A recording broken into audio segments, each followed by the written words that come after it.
ভাইয়া ভাইয়া ভাইয়া ভাইয়া ভাইয়া ভাইয়া ভাইয়া আশ্চর্য, এরকম রাস্তার মাঝখানে কেউ বাইক থামায়? একটু তো অ্যাক্সিডেন্ট হয়ে যেত। ভাইয়া আই এম সো সরি, আসলে আমি একটা বিপদে পড়েছি, তো আপনি যদি আমাকে একটু হেল্প করতেন। বিপদে পড়েছেন ভালো কথা, তাই বলে রাস্তার মাঝখানে হুট করে কেউ বাইক থামায়? আচ্ছা, কি হেল্প করা লাগবে বলুন আমাকে। আসলে ভাইয়া আমার না কিছু টাকা দরকার ছিল। আসলে আমার মা বাবা গ্রামে থাকে, আমি ঢাকায় একাই থাকি, আর আমি আমার নিজের পড়াশোনার খরচটা চালানোর জন্য আমি না টিউশন করি, কিন্তু এই মাসের টিউশনের টাকাটা আমি এখন পর্যন্ত পাইনি, তাই আমি আমার কলেজের ফিটা জমা দিতে পারছি না। তাই আপনাকে দেখে আমার ভালো মানুষ মনে হয়েছে, তাই আমি এভাবে মাঝপথে আপনার গাড়িটা আটকিয়েছি। সো প্লিজ আপনি যদি আমাকে কিছু টাকা দিয়ে সাহায্য করতেন, আমি আপনাকে টাকাটা ফেরত দিয়ে দিব। তাছাড়া ঢাকা শহরে আমার তেমন কোনো আত্মীয় স্বজন নেই যে আমি তাদের কাছে গিয়ে সাহায্য চাইবো। আচ্ছা দেখুন, আমার কাছে তো তেমন টাকা নেই, সম্ভবত আমার কাছে 1000 টাকার মতো আছে। হ্যাঁ, আপনি একটা কাজ করুন, আপনি এই টাকাটা রাখুন please. Thank you so much, এই টাকাটা দিয়ে আপনি আমাকে অনেক বড় উপকার করেছেন। আমি আপনাকে টাকাটা সময় মতো ফেরত দিয়ে দিব। আপনি আপনার মোবাইল নাম্বারটা আমাকে দিয়ে দেন। না না, টাকা ফেরত দেওয়ার দরকার নেই, আমি আপনাকে 1000 টাকা এমনিতে দিলাম, ফেরত দেওয়া লাগবে না। না না ভাইয়া, আমি কারো সিম্পেথি নিতে চাই না, প্লিজ। আমার যখন সময় হবে, আমি টিউশনের টাকাটা হাতে পাবো, সাথে সাথে আমি টাকাটা আপনাকে ফেরত দিয়ে দেবো। প্লিজ না করবেন না, আপনি আপনার মোবাইল নাম্বারটা আমাকে দিন। ঠিক আছে, আপনি যেহেতু নিবেনই না, 017। Thank you so much. আচ্ছা, সাবধানে থাকবেন।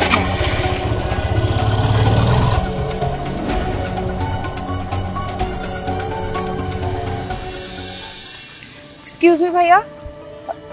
জি বলুন। ভাইয়া কিছু মনে না করলে আপনি আমাকে হেল্প করবেন?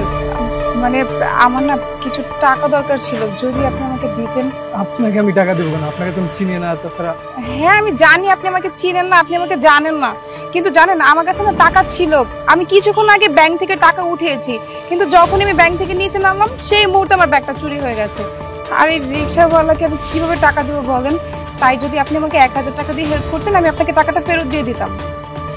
1000 টাকা তো হবে না। আচ্ছা, আমি আপনাকে 500 টাকা দিতে পারি। হ্যাঁ আচ্ছা ঠিক আছে, সমস্যা নাই, কারণ আমার রিক্সা ভাড়া হচ্ছে 100 টাকা, বাকিটা হচ্ছে বাসায় যেতে যেতে লাগবে।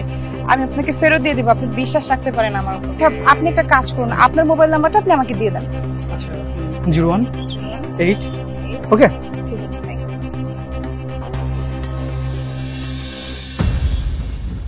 হ্যাঁ, ছাদ ঢালাই তো প্রায় শেষ, তাহলে এখন বাউন্ডারি ওয়ালগুলি দিলেই হবে। ওই তো, হ্যাঁ, ওয়ালগুলির কাজ বাকি। এক্সকিউজ মি ভাইয়া, হ্যাঁ, পরে কথা বলি, ঠিক আছে। আসলে আমার কিছু টাকা দরকার ছিল, আপনি আমাকে কিছু টাকা দিয়ে হেল্প করবেন? কত টাকা? 2000 টাকা দিলেই চলবে। কেন টাকাটা লাগবে? আসলে আমি না ব্রাহ্মণবাড়িয়াতে থাকি, তো আমি এইখানে এসেছি পরীক্ষা দেওয়ার জন্য। তো পরীক্ষা শেষে দেখি কি আমার পাসটা নেই, চুরি হয়ে গেছে।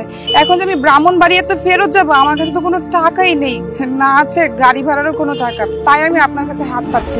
সমস্যা নেই, আমি আপনাকে টাকাটা ফেরত দিয়ে দিব, আপনি যদি আমাকে কিছু টাকা দিয়ে হেল্প করতেন। আচ্ছা, দেখছি।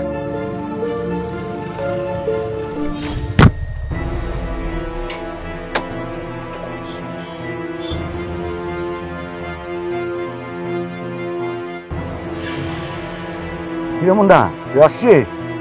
হ্যাঁ মামা, আমি তো এসে গেছি, কিন্তু তুমি ওনাকে কি দিচ্ছিলে? টাকা দিচ্ছিলাম। সাহায্য দরকার মানে তোমার কাছে কি বলে সাহায্য নিচ্ছিল? ও বললো গ্রাম থেকে আসছো পরীক্ষা দেওয়ার জন্য, মাস্টার সব হারাই ফেলছে, তাই গ্রামে ফেরার জন্য টাকা চাচ্ছিল, ওইটাই দিচ্ছিলাম।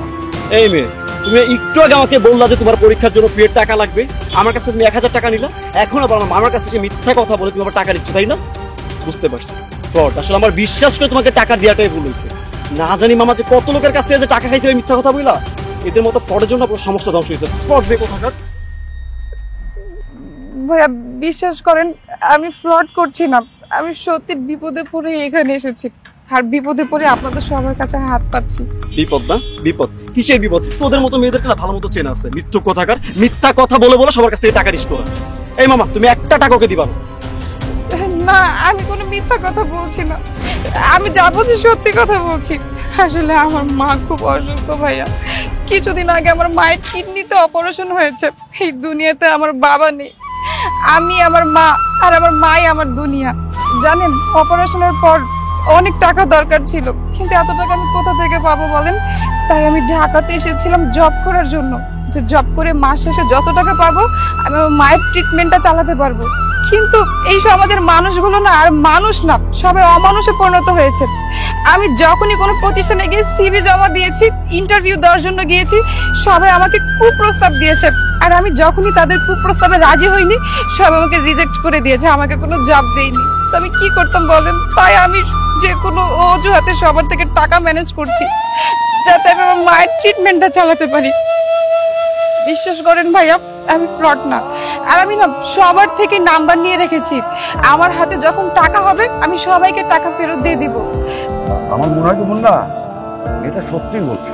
ঠিক আছে, মানলাম আমার সত্যি কথা বলছি, কিন্তু তুমি তো নর্মালি মানুষের কাছে চাইলেই পারতে যে আমার মা অসুস্থ, সেই জন্য কিছু টাকা লাগবে। তোমার তো মিথ্যা কথা বলে টাকা নেওয়ার দরকার ছিল। ভাইয়া, আমি যদি আপনাদের কাছে সত্যি কথা বলে টাকা চাইতাম, তাহলে আপনারা কি করতেন? আমাকে 10 টাকা 20 টাকা দিতেন, ভিখারিদের মতো টাকা দিতেন। কিন্তু এই 10 টাকা 20 টাকা দিয়ে তো আমার মায়ের চিকিৎসা হতো না। তাই আমি অজুহাত দিয়ে আপনাদের কাছ থেকে টাকা নিয়েছি। আর আপনাদের যদি মনে হয় আমি অন্যায় করেছি, আপনারা প্লিজ আমাকে মাফ করে দিবেন। আমার মা কোন হসপিটালে আছে না? আমার মা পিজি হসপিটালে আছে। আচ্ছা প্লিজ বোন, তুমি আমাকে ক্ষমা করে দেবে, না বুঝে তোমার গায়ে হাত দিয়েছি, ওই জন্য আমি অনেক দুঃখিত। মুন্না ওখানে চল, আমার মার চিকিৎসার ভাড়া আমি নেব। চল। ঠিক আছে মামা, চলো।